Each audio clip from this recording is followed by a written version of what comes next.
These past few days, old Oot had not been in good spirits. His heart was heavy with frustration because someone had stolen his young chickens from the coop. What puzzled him most was how strange it all seemed. The coop stood right next to his bedroom, where his bedridden younger brother also lay. And yet, the chickens were gone, vanished as if nothing had ever happened. Not a sound, not a cry. Even Lou, the sharp-eared dog who barked at the faintest stir, had remained silent that night. The more Oot thought about it, the more suffocated with anger he became. Was it his cursed fate that his house fell under the wrong stars, doomed never to keep livestock? For years now, he hadn't tasted chicken during the Lunar New Year feast. It had been so long ever since his parents had passed away, leaving him to care for a half-living, half-dead younger brother that he had forgotten the flavor of meat. Sometimes foxes would sneak in and devour every last bird, leaving behind only a bloody handful of feathers scattered in the coop. A few strands, still damp with blood, the sly beast would even drag onto the floor of the brother's room. Other times, thieves would break in while Oot was out in the fields and carry the chickens away. As for his younger brother, what good was he? All day long he only bulged his eyes and wore that crooked, vacant grin, stubbornly refusing to say a single word. If he could talk, perhaps the foxes would be scared off by a human voice, and if he could even walk, the sound of footsteps in the house might have driven the thieves away. But no theft had happened in broad daylight. But then again, it wasn't fair to blame the boy. If blame must be placed, it should be on heaven itself for condemning him to be born a broken, imperfect creature. What good were arms and legs if they could not be used for eating, for moving, or even for the simplest of daily needs? Years ago, one of the Western-trained doctors, an acquaintance of the village chief, had spoken about his condition. Something about brain degeneration, or paralysis, words Oot could hardly make sense of. After all, Oot was born a tenant farmer, just like his parents before him. How could a man without learning ever hope to understand the complicated talk of scholars and doctors? After calming his thoughts for a moment, Oot hurried inside, grabbed his machete, and went to split bamboo. There was plenty of bamboo on the landlord's land, but tenant farmers like him could only beg for the inner core to take home for use. The outer layers were for the wealthier folk, woven into grain baskets, winnowing trays, or fishing rods. The rich, with their land and means, could make endless use of bamboo, treating it as a multipurpose gift of nature. But for a poor man like Oot, the best he could do was take the soft cores home, split them, and weave them into bamboo mats to patch his walls. His house was covered entirely with such mats. Where the structure was solid enough, he placed one layer. Where it was weak, he patched 2 or 3 to keep out the wind and rain, to make the home warmer against storms. With his calloused yet skillful hands, Oot split a bamboo stalk into strips. Using the tip of his machete, he sliced them into thin slivers, then bent the pieces to soften them before weaving them into the unfinished mat. Once finished, he stretched the mat across a bamboo frame he had made days earlier. With small slats and twine, he tied everything firmly together. By the time the sun leaned westward, Oot had finished building a rectangular door, its vertical beam just slightly longer than the other, about 2 handspans more. With that, he had a functioning door for his house, without wasting money at the market on hinges. One end of the beam was driven into a bamboo socket buried in the ground, and the top was tied with coconut fiber rope, creating a simple pivot door that could swing open and shut like a millstone. Just the other day, because the house had no back door, Lou the dog had slipped inside and eaten half a kilo of meat Oot had been saving. His fate with meat seemed cursed, always bitter, always unlucky. A neighbor from the next village, knowing Oot had been robbed again and had suffered years of failed attempts at raising livestock, had kindly given him that precious half-kilo of meat. Yet the damn dog had the audacity to gulp it down. What was strange, though, was that Lou had never behaved like this before. The dog could hunt rats, even lizards, but it had never once touched food left on the shelf. What had it eaten, or what madness had seized it had gave it the nerve to act that way? Ever since Bute's younger brother grew a little older, their lonely house in the desolate hamlet became emptier and emptier of visitors. Neighboring children avoided the place, unwilling to face the pitiful, yet terrifying figure that lived there. And perhaps they were right to be afraid.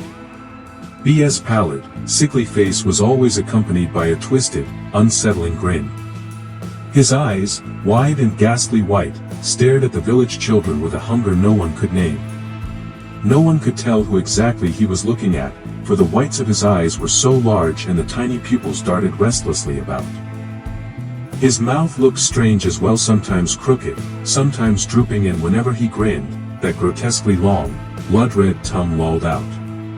The children whispered among themselves, "That boy's tongue is too long. It's so long, it doesn't even seem human." Of course, such words were whispered only in secret, young and old alike keeping their voices down for fear that Oot might hear and take offense. But gossip has a way of traveling fast, and Oot had overheard more than once.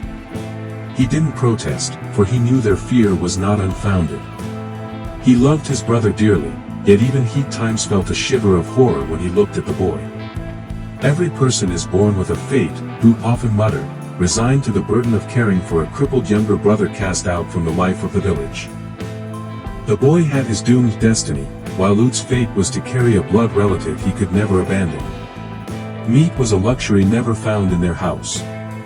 Their staple food was fish from the paddies, and in some ways Oot found comfort in that. Fish were plentiful, a few dozen hooks stuck hastily into the fields could provide enough to eat. But B was a picky eater. Though born into a tenant farmer's hut, he acted as if he were raised in a wealthy household. A few grains of rice, barely touched. A simple meal of fish and salted paste never satisfied him. One day, pressed for time, Oot cooked a pot of fish in haste, ladling a bowlful for his brother before rushing out. When he returned, he found the pot half-cooked, the stench of raw fish heavy in the air. Yet B had devoured every piece in his bowl. The way he looked afterward shocked Oot. It seemed the boy relished the undercooked, almost raw meat. Normally, Oot's braised fish was delicious, but somehow never to B's taste. He ate little, yet grew quickly. Only one thing was wrong: he refused to walk like other children. As he grew, his body gave off a foul odor, one disturbingly similar to the smell of chickens and ducks. But how could that be, when no fowl survived long in their home? Foxes and thieves took them all. Neighbors too complained of losing chickens and ducks without reason. Oot noticed it as well once. Neighbors' poultry used to wander into his yard, but each year they dwindled, until none came at all. Was it truly the foxes running wild, or thieves growing ever more cunning? Whatever the cause, it was a misfortune shared by the whole village. And yet, the whispers grew darker. Old and young alike murmured that Oot's garden was haunted. That a spirit dwelled there, one that fed on raw flesh so no chicken or duck could ever survive in that place. Oot paid little heed to idle gossip. Each day he left for the fields at dawn and returned only after nightfall. In the mornings he hurriedly cooked rice, splitting it into 2 portions, one to take with him, and one for his crippled brother. That left him with only the evenings for himself, when he might sip a cup of tea, or a little rice wine, before collapsing into sleep until the next day. But the heavy sleep of a farmer was disturbed more and more often by rats. Lately, they had grown bolder, rummaging through his pots and pans in the night. By morning, the snakehead fish he had just laid out to dry under the sun would vanish without a trace. What kind of rats were these, that ate fresh fish raw, but never touched the dried ones? Almost as if they were demons. The losses became too much to bear. Many nights Oot tried to stay awake and catch sight of them. But as if they sensed his intention, the creatures went silent, as though they had never existed at all. Then, the moment he dozed off in exhaustion, the racket would erupt again. One night, moonlight streamed through the cracks in the bamboo wall, casting a pale glow across the room. Half asleep, Oot thought he saw a strip of red silk fluttering in the empty space. That faint ribbon shimmered, appearing and disappearing until the moment he jolted awake, and it was gone. It happened many times, but he convinced himself it was only dreams, only tricks of the half-sleeping mind. One day, nearby household held a death anniversary feast, and Oot was invited to join. That night he drank too much, stumbling home in a drunken haze before collapsing onto the wide wooden bed he shared with his brother. In the middle of the night, he woke to a strange tickling on his cheek. Something soft, like wet silk, stroked his face again and again. Half dazed, Oot thought it was Lou the dog acting up, jumping onto the bed to lick him. But when he opened his eyes, he froze. There, swaying and coiling in the darkness, was the same red ribbon that had haunted his nights. The strip thick as 3 fingers fluttered and danced, brushing across his drunken face as if teasing, mocking him. Oot tried to raise his hand to grab it, but his arm betrayed him, heavy and sluggish with sleep and wine. At the sound of his stirring, the ribbon snapped back, vanishing as if yanked into the shadows close by. Too close. It seemed to retreat to the very spot where he lay silently, eyes wide open, watching him. Oot stared, uncomprehending. Why wasn't the boy asleep?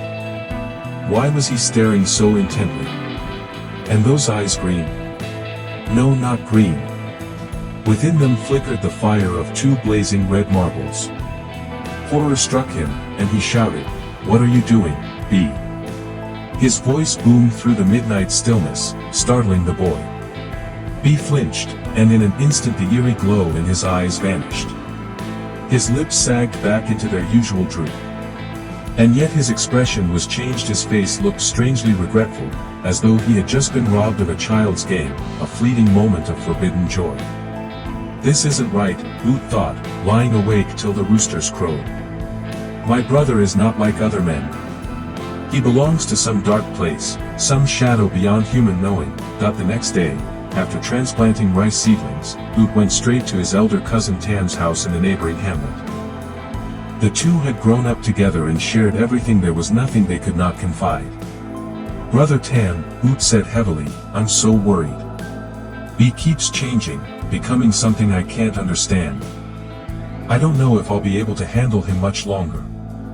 His voice trembled with sorrow. Old Tam looked at him with pity and unease. He had heard rumors about the boy, more even than Oot himself, but didn't know how to broach such a grim subject.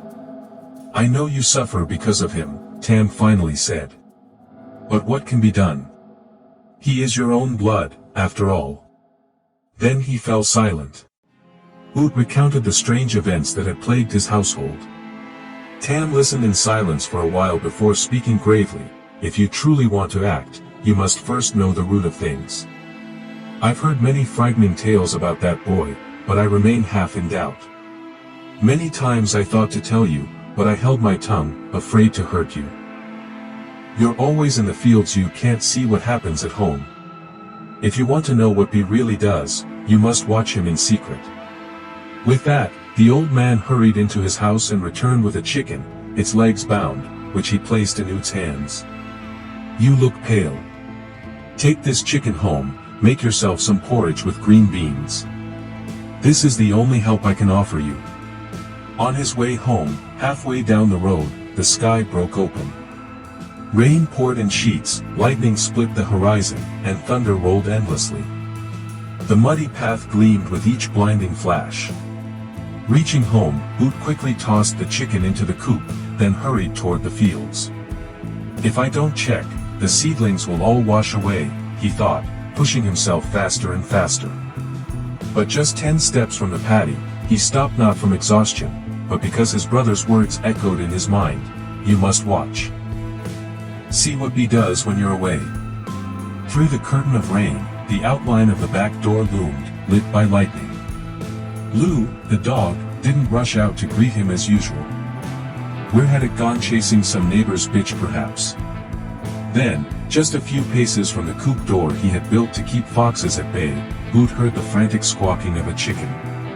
Damn foxes again, he cursed, grabbing a stick and shoving the door open. The bamboo-hinged panel creaked wide and there it was.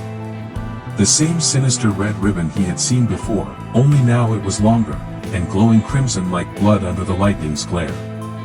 At the sound of his intrusion, the ribbon whipped toward the front of the house and vanished in a blink.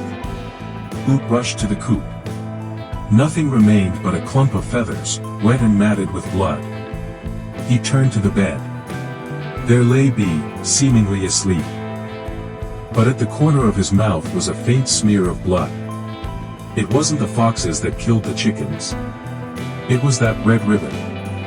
But then what is it? And why is there blood on B.'s lips as he sleeps? After that night, Boot began noticing more and more strange things in the house. Out in the paddies, farmers often got leech bites. It was nothing unusual. For everyone else, the wounds dried within a day and were gone by the second. But on Oot's leg, a single bite refused to heal. It festered, oozing yellow pus, lingering for weeks, even a month, before he was forced to pack it with herbal poultices just to close it. Could it be because of that red ribbon? The thought flashed in his mind, but he quickly pushed it away as too absurd, too monstrous. And yet what was it really? The question gnawed at him, until finally he resolved to uncover the truth once and for all. By the first month of the new year, the paddies were dry and the stubble burned. Harvest was done, and the villagers turned to hunting rats and birds. Oot caught plenty of birds and roasted them, their scent filling the air. Yet B refused to eat. He had grown thinner, and Oot's heart ached. Blood is blood, after all. That afternoon, a neighbor slaughtered a pig and gifted Oot a kilo of fresh pork. He tossed the meat onto a bamboo tray hung above the hearth, then rushed out to set fishing lines before nightfall. After a few garden plots, the thought of the red ribbon returned to him, and he turned back. The kitchen door, with its grinding bamboo hinge, usually squeaked, but Oot had smeared it with wet clay. This time it opened soundlessly. In the twilight gloom, he saw it, the red ribbon, twirling, swaying in the kitchen like some creature lost in its own delight, unaware of his presence. Cautious. Careful. Step by step. Oot crept closer. The January sky was clear, the stars so bright their light pierced through the holes in the thatched roof, casting pale beams over the silent kitchen. Oot's eyes widened, straining to take in the thing that had haunted his dreams. The killer of his chickens and ducks. The very reason he had been starved of meat for 5 long years. Rage, grief, fury all boiled inside him, directed at that cursed ribbon. Then suddenly, he froze. His body turned cold as if submerged in icy water. The ribbon was not cloth at all. It was a tongue lined with countless tiny buds, taste receptors writhing and twitching as it scraped against the slab of pork on the tray. The tongue recoiled toward the front of the house, then darted back again, repeating the motion over and over, each time accompanied by the wet smacking sound of a child savoring food. Oot's mind reeled. A human tongue. Impossible. No human tongue could be so long. Even from here, in the kitchen, I can see it stretches over 3 meters, perhaps more, depending on where it comes from. But there was no denying it. It was a tongue, not a ribbon. A monstrous tongue, lapping greedily at the bloody meat, and with each pass, the slab shrank before his eyes. Suddenly, Oot remembered the whispers, the old rumors, and dread seized him. His own tongue stiffened as the red ribbon, the monstrous tongue, danced wildly before the slab of meat. His trembling hand groped through the darkness, desperate for anything solid, anything to give him courage against the terror engulfing him. But the kitchen was bare. Nothing lay within reach. His quaking hand brushed against something warm, the ashes of the fire where he had roasted birds that afternoon. The heat of the embers did nothing to steady him, if anything, it deepened his despair. Running was not an option. B was still inside the house. With a sudden burst of resolve, Oot lunged and clutched the grotesque ribbon. The devil's tongue, this thing that had lived off the meat of his household, was in his grasp. The monstrous tongue thrashed with terrifying strength. Its slimy, slick body made it nearly impossible to hold. It flung him down into the hot ashes, scorching his skin, but still he refused to let go. In the heat of the struggle, a thought flashed through his mind. He seized a handful of ashes and clenched tighter and tighter around the writhing tongue, coating it with grit. From the bedroom came muffled groans, B.'s voice, broken and guttural, mingled with Lou's eerie, strangled howls. The dog's cry was fractured, trembling with fear. Oot ignored them all. His hands, covered in ash, gripped the foul tongue with desperate strength. But it was strong. Too strong. It flung him north and south, then dragged him bodily into the bedroom. On the bed, he writhed, limbs flailing, throat gurgling. The starlight pouring through the rotting bamboo mat illuminated his face, and what Oot saw made him scream. My God! It was no longer his brother. It was a demon, a devil in his brother's skin, its obscene tongue whipping and curling, coiling around his neck. The slimy tip grazed and stroked his face, cold and wet with spit. In sheer panic, Oot grabbed the machete lying by the bed and swung with all his might. The clamor of wooden gongs and cymbals shattered the night. Villagers along the canal rushed about, shouting for water, crying for help. Flames roared hungrily in the dry season wind, rising high and lighting up the quiet countryside like day. By the time the crowd reached Oot's house, it was already consumed, burned to the ground in moments. The younger men tried to beat out the fire with palm fronds, searching desperately for survivors. But all they found among the smoldering ruins was a machete and the broken shards of a clay bowl. People whispered anxiously, uncertain whether those inside had escaped or had been reduced to ash. And so it remained. No one ever truly knew what became of the two unfortunate brothers. Of all who speculated, only one man kept his silence, old Tan from the neighboring village. His quiet was not ignorance, but choice. And who could blame him? For if he had never spoken, if he had never told the truth, how else would we have this dreadful tale to remember?